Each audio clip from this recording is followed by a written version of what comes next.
नमस्कार दोस्तों, स्वागत है आप सभी का आपके अपने चैनल ऑनलाइन एंड ऑफलाइन ज्ञान में। दोस्तों, नौकरी से रिलेटेड इन्फॉर्मेशन आप लोगों को मैं डेली बेसिस पे देता ही हूँ अपने चैनल पे। आज सोचा कि आज आप लोगों को कुछ डिफरेंट प्रोवाइड करते हैं। जो मैं चीज आप लोगों को प्रोवाइड करने जा रहा हूँ ये ऑफिशियल है। अप्रेंटिसशिप पोर्टल पर इसका जो है क्लासिफिकेशन का नोटिस अवेलेबल है। अगर आपको नोटिस देखना है तो डायरेक्टली आप ये classification on optional trade under apprenticeship training देख सकते हैं। वैसे मैंने टेलीग्राम का लिंक आपको डिस्क्रिप्शन में दिया है, वहां पर भी ये नोटिस मैंने शेयर कर दिया ताकि उसे अच्छे तरीके से देख सके। जो नोटिस आप लोगों को मैं दिखाऊंगा इसमें क्लासिफिकेशन आपको बताऊंगा। इसके अलावा आप लोग जो अप्रेंटिस करते हैं वो किस कैटेगरी में आती है, 10th वाले बच्चे या ITI वाले बच्चे, डिप्लोमा वाले बच्चे या ग्रेजुएशन वाले बच्चे, वोकेशनल वाले बच्चे जो अप्रेंटिस करते हैं वो किस कैटेगरी में आती है, तो उस पर हम लोग बात करेंगे। आप लोग जानते हैं अप्रेंटिसशिप दो तरीके से जो है इनिशिएट होती है, एक NATS के माध्यम से और एक NAPS के माध्यम से। इस पर अभी आप लोगों के सामने चर्चा करूंगा। ये जो चीज है इंटरव्यू में भी आप लोगों से पूछी जा सकती है।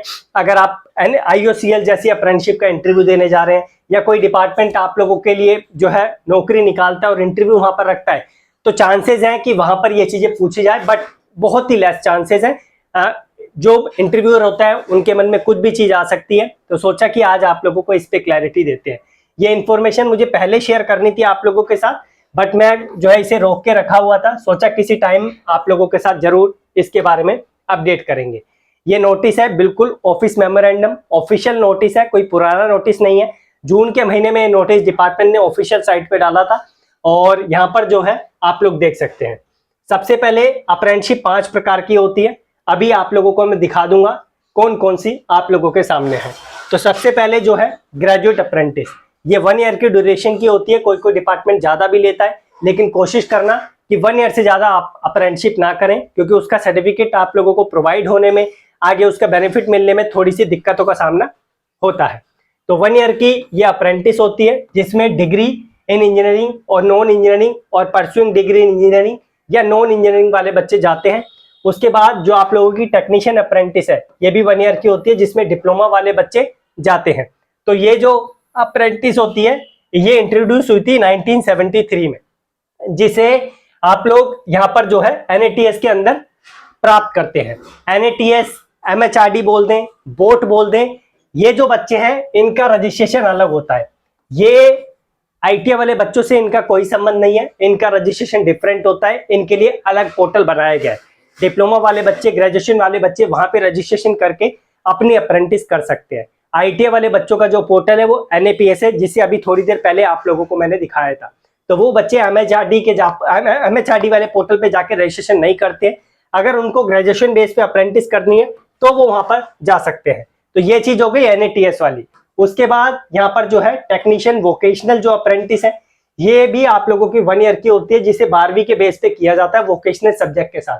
ये भी NAPS के अंतर्गत आती है। जो हमारा पोर्टल है अप्रेंटिसशिप का, उसी पे ये बच्चा रजिस्ट्रेशन कर सकता है।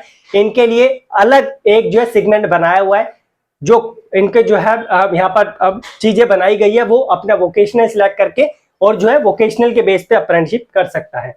उसके बाद जो ITI वाले बच्चे हैं वो इस चीज में आते हैं। ठीक है, ITI की जो अप्रेंटिस है वो 1 से 3 साल की होती है, इस चीज का ध्यान रखना। लेकिन दोबारा से बोलूंगा, अप्रेंटिसशिप 1 साल से ज्यादा की नहीं करनी। 1 साल की कर ली वो इनफ है। कोई 3 साल की दे रहा है तो मैं पर्सनली उस चीज के बारे में आप लोगों को रिकमेंड नहीं करूंगा। इसके बाद यहाँ पर 8वीं 10वीं 12वीं ITI या फिर जो है BSc ट्रेड के जो बच्चे हैं ये जो है इसी के अंतर्गत आते हैं, NAPS के अंतर्गत। तो ये जो है आप लोगों के लिए कॉलम बनाया हुआ है, NAPS के अंतर्गत ITI वाले बच्चों का अलग और जो वोकेशनल वाले बच्चे हैं उनका अलग। तो वो जो अपनी कैटेगरी चूज करके और जो है अप्रेंटिसशिप कर सकते हैं।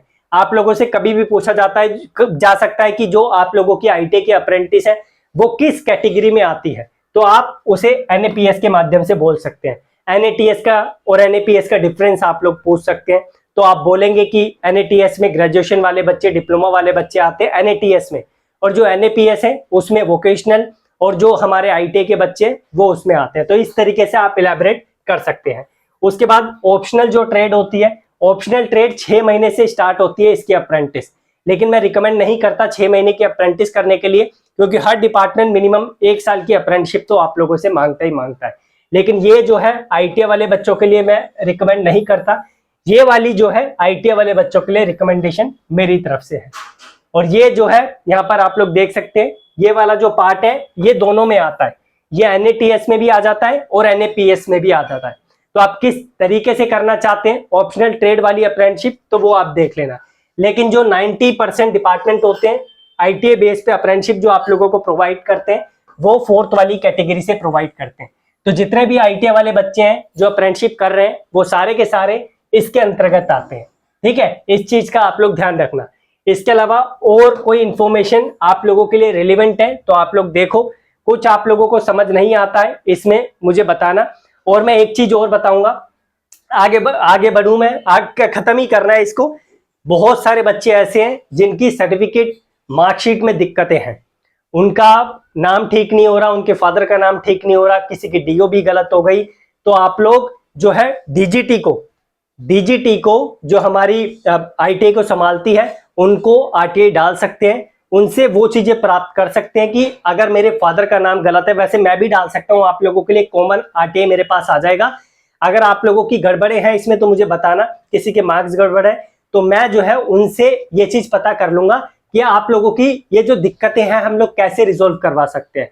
एक बार उसका जरिया हमें मिल गया तो हमारी सारी समस्याओं का समाधान हो जाएगा।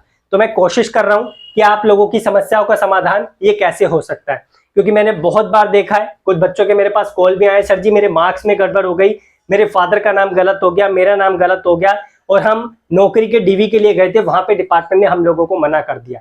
तो इस चीज के लिए कोशिश करो, जो SC ST वाला बच्चा है वो RTA डाल दो। RTA फ्री ऑफ कॉस्ट आप लोगों का डलेगा, पैसे आप लोगों से डिपार्टमेंट नहीं लेता उस चीज के। जो जनरल कैटेगरी या OBC कैटेगरी से डालता है उससे 10 रुपए वहां पे डिपार्टमेंट मांगता है। तो बाकी मैं जो है कोशिश कर रहा हूं कि जिस के बच्चे के लिए जो है यहाँ पर मैं आप लोगों की गड़बड़ों को देखकर किस किस प्रकार की आप लोगों की समस्याएं हैं, क्या आप लोगों के डॉक्यूमेंट में गड़बड़ है, मार्कशीट में, सर्टिफिकेट में गड़बड़ है, वो जानकर आप लोगों के लिए उस चीज को आगे इनिशिएट कर सकूं।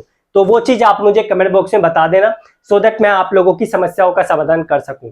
मेरी तरफ से इतना ही था, और बाकी कोई आप लोगों के माइंड में सवाल है अप्रेंटिसशिप से रिलेटेड, ITA से रिलेटेड, तो कमेंट बॉक्स में आप लोग जरूर मेंशन करना। धन्यवाद।